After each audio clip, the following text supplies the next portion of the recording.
but storms create pain. And I want you to realize there are two types of pain. One that hurts you and one that changes you. There are two types of pain. One hurts you, one changes you. There's a pain that God can use to change you.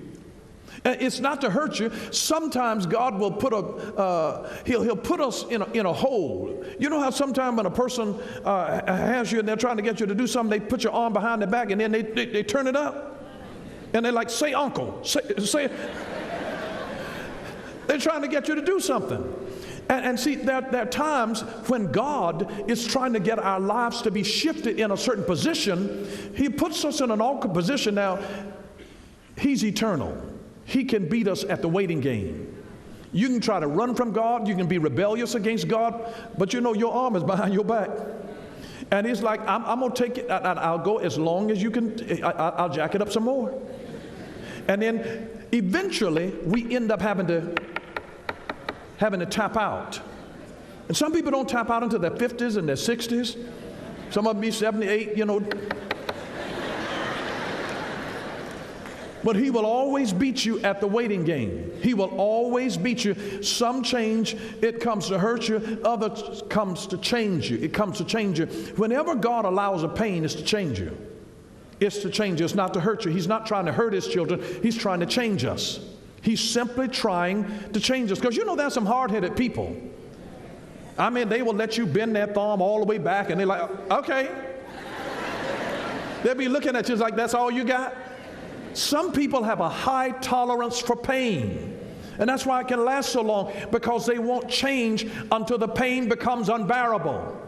Until you get sick and tired of living from hand to mouth. Until you say, you know what, this is just no way for me to live. And until you get sick of that. But as long as you are tolerant of that, it'll keep on happening.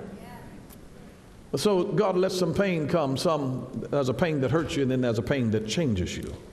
But whenever you're in a storm, I want you to realize when you are committed to God and submitted to God and obedient to God, when you're in a storm, help is on the way and love is already there.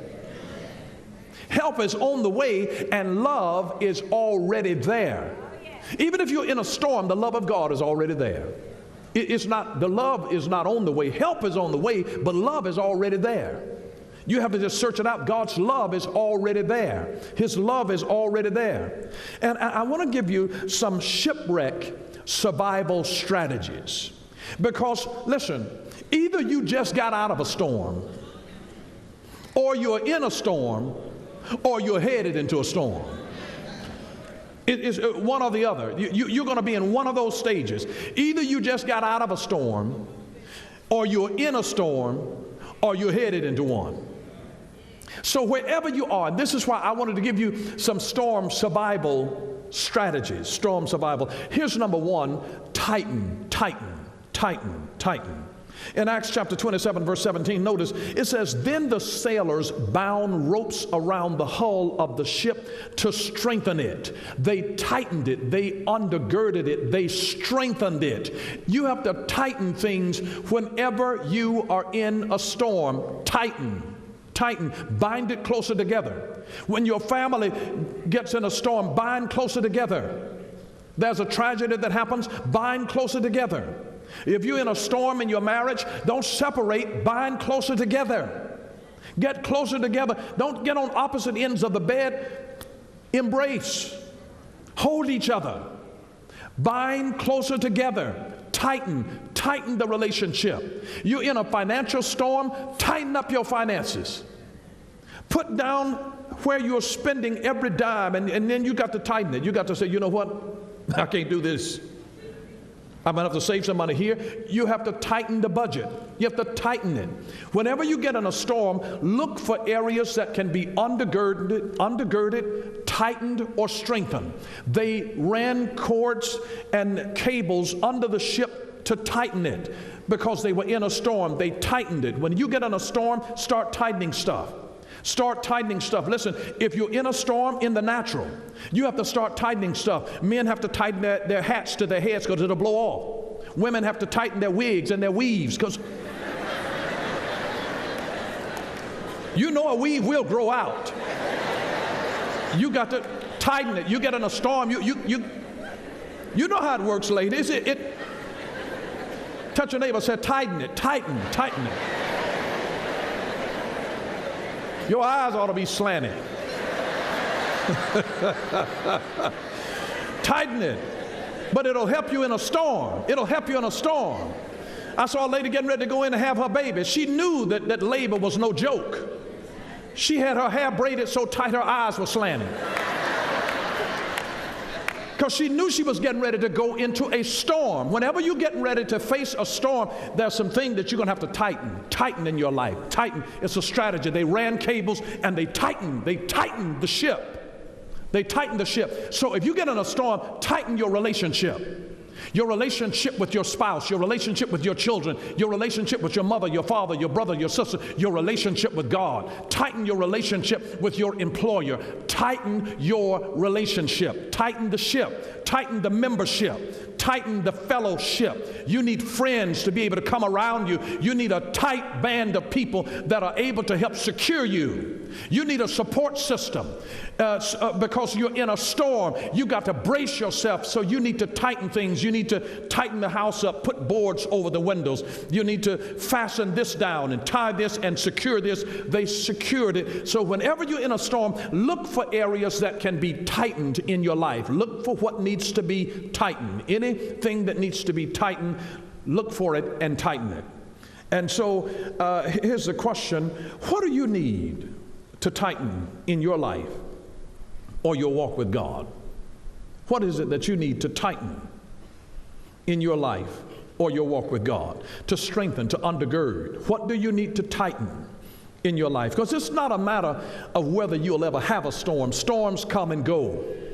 Storms will come. We want to be able to survive the storm. We want to outlast the storm. Here's the second strategy: lighten. The first one is tighten. The second one is lighten. You want to know how to survive shipwreck, you have to lighten. Acts chapter 27 and verse 18, notice this. The next day, as gale force winds continued to batter the ship, the crew began throwing the cargo overboard.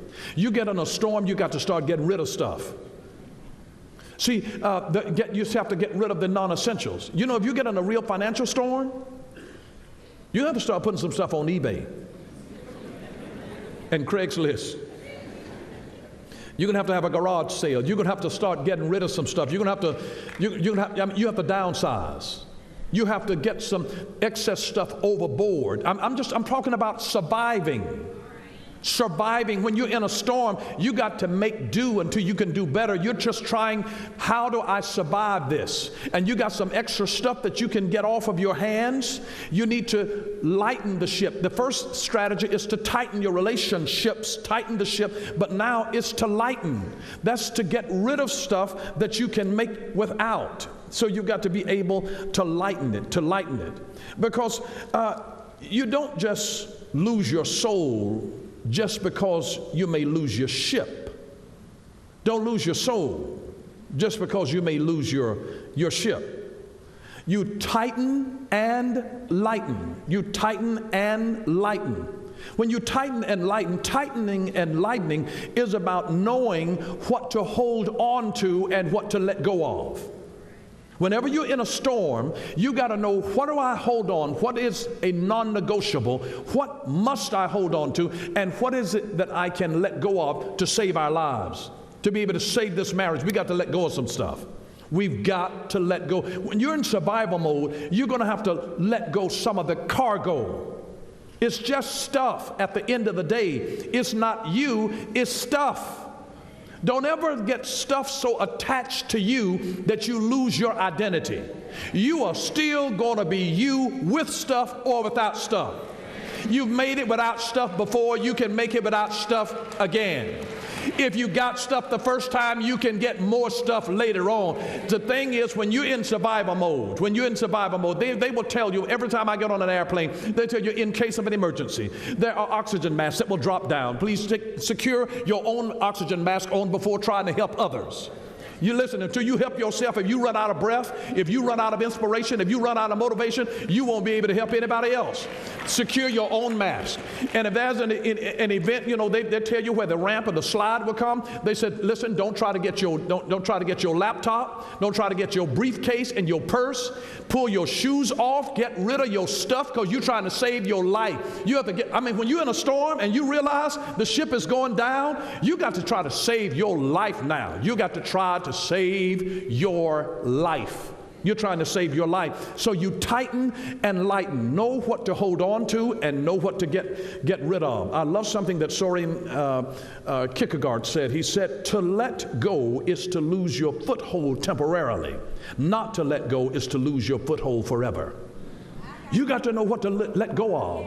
There's some things that you have to let go of. What do you need to let go of? And I want you to think of this, of letting go of certain things. Think of it, you know, like, have you ever seen kids out on the playground on monkey bars? You can't move forward until you let go of what you were hanging on to.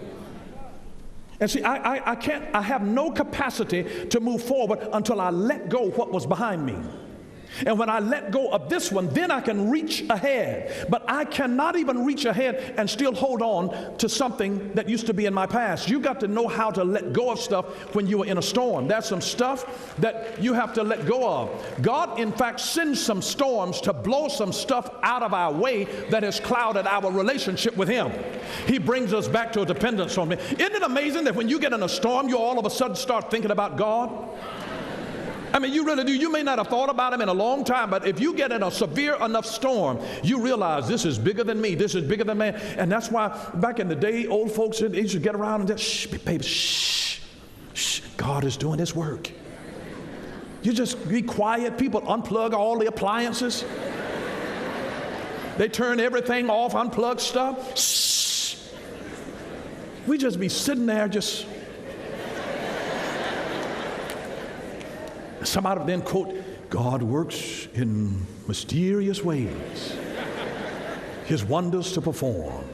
He plants His footsteps upon the sea and He rides upon the storm. But there's a storm that's going on. You tighten and you lighten. You tighten and you lighten. This is just a survival. You can't try to hold on to stuff when you're in a financial storm. You might have to let go of a car. You might have to let go of some clothes and some jewelry. You might have let go of some stuff. I mean, because when it comes down to you, I mean, you can't eat a mink coat. But you got to eat. You're going to have to eat. I know it's cute and it's odd. And you cherish whoever may have given it to you or how you had to work for it. Wink, wink.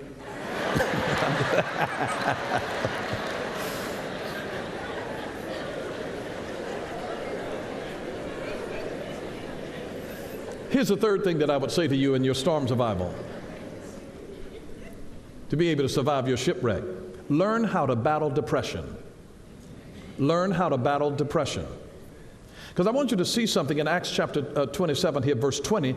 It says, the terrible storm raged for many days. See, some storms are not just a matter of hours. Some of them last days, some last weeks. Blotting out the sun and the stars until at last all hope was gone. That's depression. When it's dark and all hope is gone and you don't see any light for many days, that's deep depression. You have to learn how to battle depression. See, because we don't understand why we experience storm, and we want to know the moment that a storm comes, what did we do wrong? And we want to, here's the question that comes to our minds. Am I being punished for something? We want to know. We get depressed after a storm lasts for too long. You get sick too long, you get depressed. If you're in pain for too long, you get depressed. If you deal with a terrorizing person for too long, you get depressed. So if you're going to be a storm survivor, you're going to have to learn how to battle depression. See, these guys were really depressed. They were depressed. They were depressed. Can I tell you a simple thing that Paul told everybody to do when they were depressed? He said, y'all need to eat something, because they were fasting. He says, you need to eat. I'm irritable when I don't eat. So you need to eat. Feed yourself, feed your faith, and starve your doubts. You got to feed your face and feed your faith. Now let me give you 5 of the best ways that I know to battle depression. Number 1, encourage yourself by remembering God's promises to you. Encourage yourself by remembering God's promises to you. Just encourage yourself by remembering God's promises to you. Here's number 2, exercise. Exercise. Exercise releases positive endorphins that make you feel better. Antidepressant hormones are released in your body when you exercise. Exercise. Start moving. If you just sit there, the more you sit there, the longer you lay there, the worse you feel. You don't feel any better when you just lay there and you sit there. But get up and move, and you start releasing antidepressant hormones in your body. So move. Start reminding yourself, encouraging yourself about the promises of God to you, and then exercise. Number 3, listen to music that connects with your soul, or sing. Music is an antidepressant. People feel better. If you're in a terrible mood, they turn on a certain kind of music that ministers to their soul, they feel better. And if you can sing, sing it. Singing can help take you through storms. How do you think the ancestry of African people endured slavery? They had to have a song. They had a song. And I understand why the caged bird sings.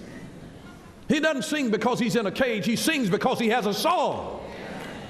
She sings because she has a song. It has no reference to whether the caged bird is caged or free. They sing not because they're free or bound, but because they have a song. There's always a song of the redeemed. There's always a song. So listen to music that connects with your soul, or sing. Encourage yourself by remembering God's promises to you. Exercise. Listen to music that connects to your soul, or sing. Number 4, help somebody else around you. One of the best ways to cure your own depression is to find somebody in worse condition. It's like, baby, I know we in this shipwreck together, but you all right, baby? You all right? Make yourself the one to check on other folks around you. Help somebody else. I mean, let your blinds up and go across the street and help somebody else who's in the worst condition. Find somebody else and serve, and you'll be surprised how much better that will make you feel. And here's number 5, express thanks for what you have left. Because you know, they can say, well, I was tightening everything, and then, Lord, and I had to throw me in my, Lord, I had to give my coat. My second husband gave me that coat. And I hated to let it go, but I had. Thank God for what you've got left. I'm still alive. I still have my life. I've got my health. I got my strength. I've got the sanity of my mind. I've got encouragement. I got a will to get up and go to work. God, if you ever get me out of this, start reminding yourself of what you have left, what you have left, what you have left. And listen, very, very clearly, sometimes the greatest goal in a storm is simply to outlast it. We take cover until the storm passes. The whole idea is, God, just help me to get through this. Help me to outlast the storm, because the truth of the matter is that no storm lasts forever. Say that with me. No storm lasts forever. It might feel that way, but say it again. No storm lasts forever. It could be for months or weeks and sometimes years, but no storm lasts forever. No storm lasts forever. Here's a 4th technique in our shipwreck survival. Be strong and remain committed to your prophetic promise. Be strong and remain committed to your prophetic promise. Now notice in verse 22, he says, but take courage. None of you will lose your lives, even though the ship will go down. None of you will lose your lives, even though the ship is going to go down. Let me say this. Strong people look for a way forward, not a way out. Strong people look for a way forward, not a way out. Strong people look for a way forward, not a way out. Now, I want you to see this. There are things that you outgrow. And when I say that there are things that you outgrow, I mean that you become bigger than it is. You outgrow it, you become bigger than it. There are problems that you have, and then you grow bigger than the problem. There are things that you outgrow. And then there are things that you grow out of. There are things that you grow out of. You grow out of the foundation that was established for you. You grow out of a foundation. You grow out just like a branch grows out of the tree that it is attached. You abide in the vine. As you are attached in the vine, you grow out of the vine. You grow out of the vine. And then there are things that you grow through.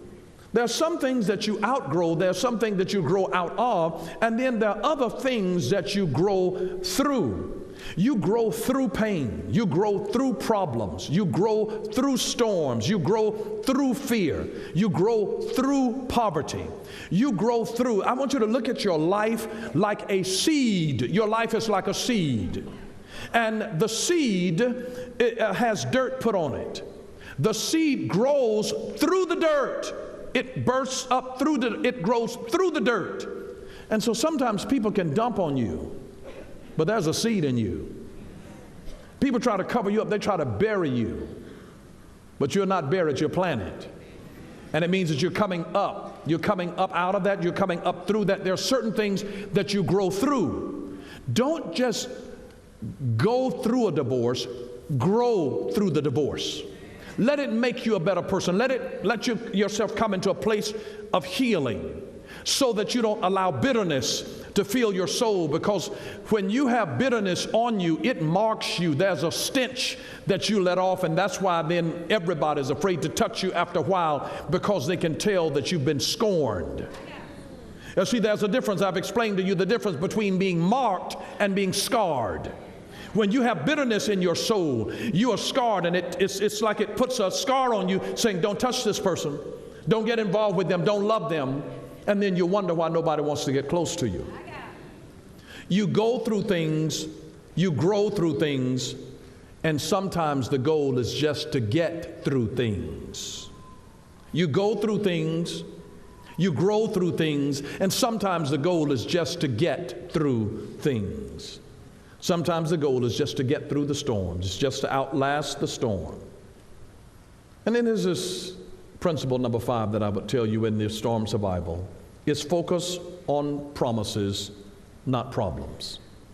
Focus on promises, not problems. 1 Thessalonians 5:18 says this, in everything give thanks. It didn't say for everything. Why would you not give thanks for everything? Because God doesn't do everything. Why would you thank God for something the devil did? But in everything, even if the devil did it, even if the devil tricked you with somebody,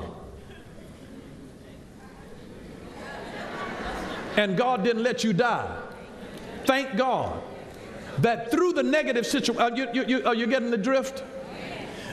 In everything give thanks, for this is the will of God in Christ Jesus for you.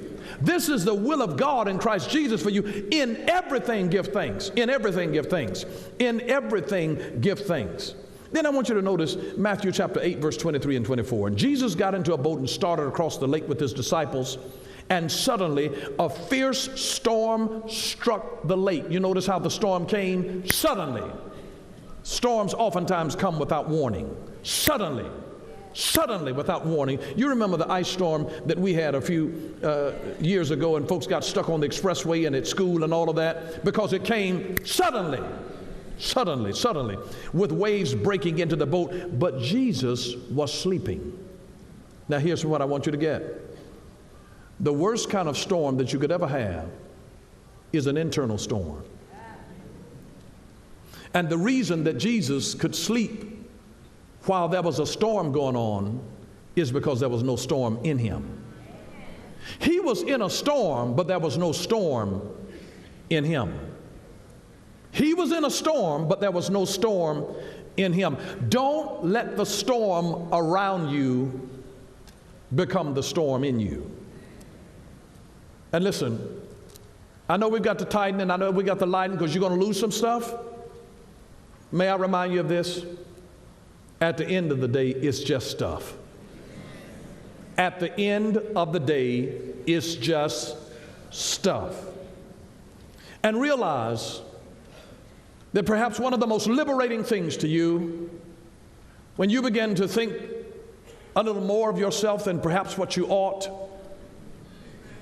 your grandeur is so much that if something were to happen to you, but 3 words liberated me, and they were these 3 little words: life goes on. Life goes on. Life goes on. And I'm reminded and I am strengthened by Philippians chapter 1 and verse 21 that says, for to me, to live is Christ and to die is gain.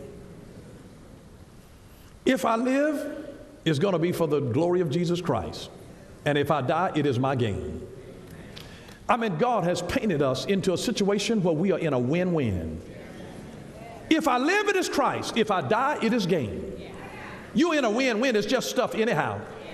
You're in a storm. If somebody dies in a storm, they didn't lose, they gained when they know Jesus. You gain anyhow. You gain. If I live, it is Christ. But if I die, it is gain. He's set you up to win either way you go when your heart is connected with Him. Nobody can really punish you. It's just stuff at the end of the day, and life goes on. I don't know who needed to hear just those 3 words today. Life goes on.